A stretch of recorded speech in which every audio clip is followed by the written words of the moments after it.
তো গাইস সবার আগে টিকটক ভিডিওটা দেখো, তারপর এই ভিডিওর ফানি কমেন্টস পড়বো। লেটস গো।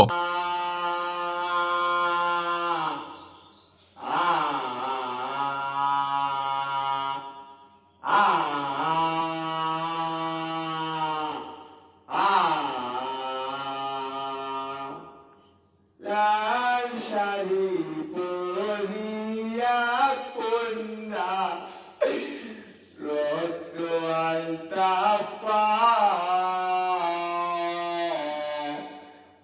আমার চোখের জল মিশাইলা। ये क्या है? तो चलिए शुरू करते हैं। আমি তো প্রথমে ভাবছিলাম জাহাজের হর্ন দিতেছে, গান শোনার পর বিচি লক হয়ে গেছে। এটা কষ্টের গান, কেউ হাসিস না, মন দিয়ে শোন। মায়ের দোয়া গান সেন্টার। জোস ভয়েস ভাই, মিথ্যা বলার ইমোজি।